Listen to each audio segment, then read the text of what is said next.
Thank you for joining me today. I am really excited to show you what we'll be doing in terms of helping you release the stiffness that you might be carrying around the lower half of your body, around the hips, around hamstrings, maybe even your calf muscles. So this is really around, those who maybe have a lot of repetitive movement. Say if you're runners or joggers or cyclers, just where you find that stiffness accumulate because of a similar range of motion, a similar tension built up around the legs. Also, if you're sitting in a desk all day, you will see the hips feel quite tight.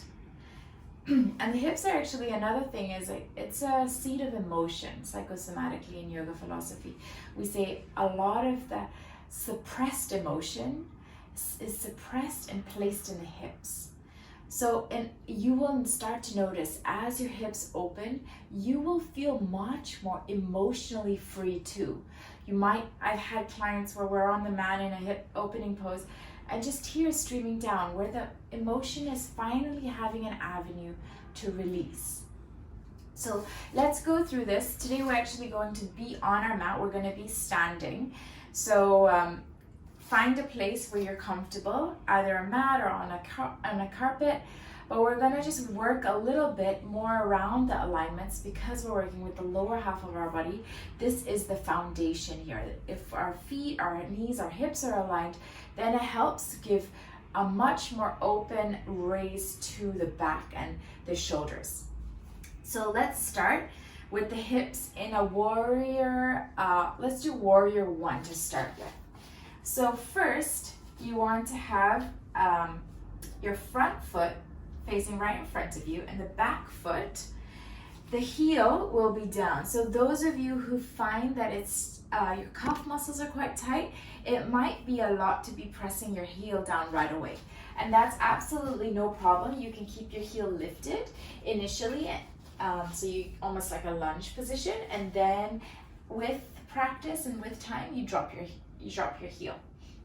So here, what you want to do is you want to just be aware of where your hips are positioned. So you want to square your hips.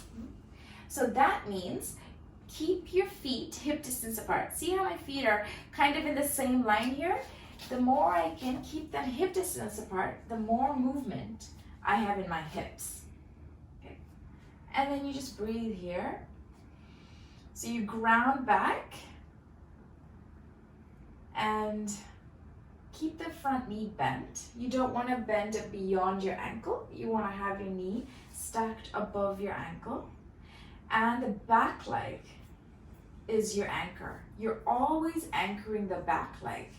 So we're trying to create a balance of what we see, the front body, but then also creating a trust in what we don't see, the strength of our back body. Because otherwise, all our weight is then born at the knee.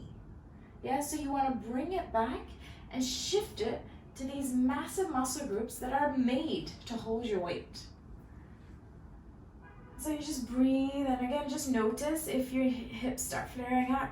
Notice, I like to imagine as though I've got two torches at my hip bones, and you're bringing the light to shine forward. And you can have your hands up, you can have them together. If you basically want to be pulling them up so that your biceps come towards your ears.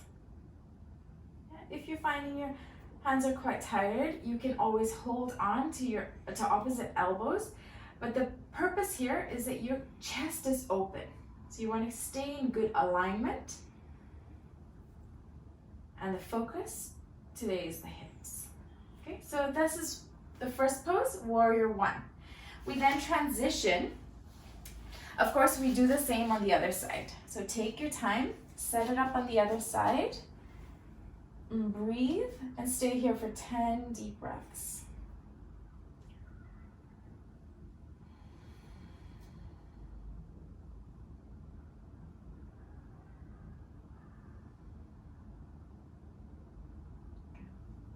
And then gently, we're going to move into warrior two. So it's similar, your feet and your hands, when your hands are out wide, and your feet want to be in about the same line as your hands. So that's how far you spread them. Knee again on top of the ankle. Back leg is your anchor. So warrior 1 and warrior 2 are really similar, and the only difference is the hips. So again, the hips when warrior 1 was pointing forwards, and now the back foot is parallel to the edge of the mat and the hips are pointing in front of you. Yeah. So wide. And then your arms go wide as well. You turn your gaze to the right side, to the line of your knee. And just hold it. Again, if you're finding your arms are tired, this time you just hold on to your elbows, be gentle, be kind with yourself. Here we're just working with the hips. Yeah? So first I'm working with creating a foundation of strength in the legs, because a lot of the time our hips are tight because our hamstrings are tight. So you want to open and release that, creating that strength, warming up the legs. Remember doing it on the other side too. Yeah, so again, what this does is it brings your awareness all the way to the base of your spine. So you can start to scoop and you can start to notice the tailbone. Yeah, and you can bring the pelvic floor into action here so that your hips are forward, the tailbone is pointing down rather than hyperextending. Because if you're hyperextending, your lower back again takes that and it keeps the hips tight. But by engaging the pelvic floor, you're pointing your tailbone down, keeping the hips open, and that's where that extension comes through. Okay, so that's warrior 2 on the other side. And then we are going to go into a forward bend. So this is a forward bend that's quite intense. So I want you to be gentle and go with it with your breath and with awareness. So you're pointing your right foot forward, back foot behind, and your feet are in the same direction. Okay? So again, they're about a hip distance apart, and they're in the same direction. So your hips are also pointing forwards. And then all you do is you keep moving your hips back and your torso in front. So this is a really deep stretch for your hamstrings. If your hamstrings are tight, they'll pull on your hips, they'll pull on your lower back, creating a lot of tension around the lower spine. So this really helps to free up the range of motion in your hips, freeing up any back pain, and really releasing that tension that the hamstrings are holding. So breathe and release. You want to keep your back long and straight. And as you breathe, you're feeling like your belly is moving towards the thigh rather than curling in and using tightness here again in that forward rounding motion. Let's choose space. Let's choose openness in the back, in the hips, in the hamstring. And then you take your time, switch sides. 10 breaths. Each of the poses we're going to do today, 10 breaths. So we've done warrior 1, warrior 2. Okay, now this forward bend, pyramid pose. And notice, okay? Don't let your mind lead your practice. Let your body lead your practice. Because if my mind leads my practice, I will say, okay, I've just done this. I got to do the same on the other side. And I will yank to be at the same level. When my body leads the practice, my mind notices, hey, this side is tighter. Breathe a little deeper. Hold it a little longer. And that's really when we find balance. When we can give that side, that area, wherever we're holding tension, a little bit more time, a little bit more love to open up, to find that center again. Yeah? So find that balance and breathe into it. Keep the back nice and long.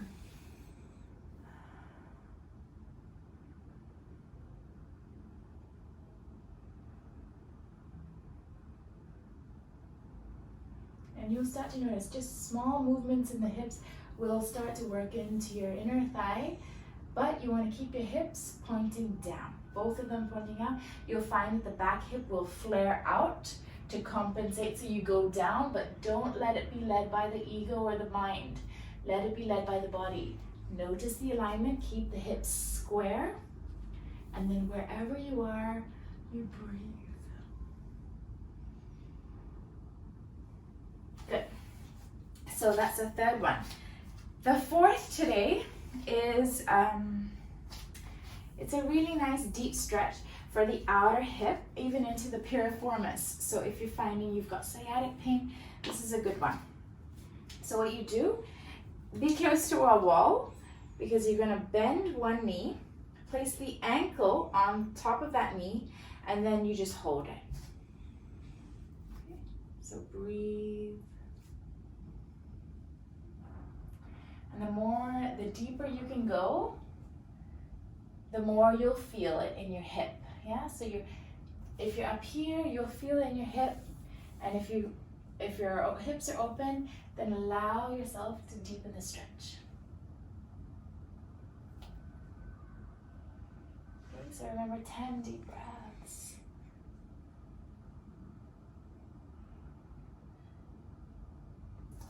And switching sides. The setup is important here. Place your foot forward. Place the ankle just above the knee. Bend the standing leg. Okay, so the elbow pushes the knee out so that you don't hug in. You're not contracting, you're expanding. You're creating space, so the knee wants to go out. And then you deepen as and where you are comfortable. So you sit into it, let the heel feel heavy, and notice all the strands of tension start to release as you breathe into it.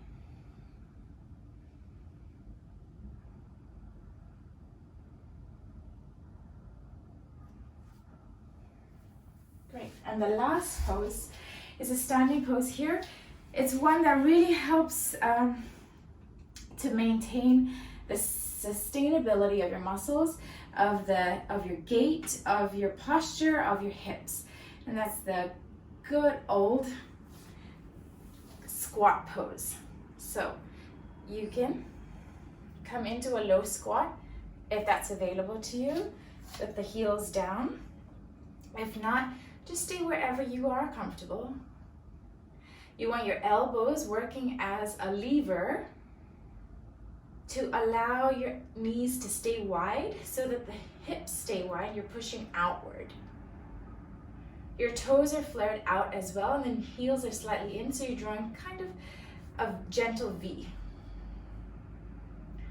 If you've got any knee problems, you go a little wider and only going as low as you're comfortable. So try those out. It's going to really test the strength as well as the flexibility, and that's the balance of your practice. Love your practice, and your practice will love you. Namaste.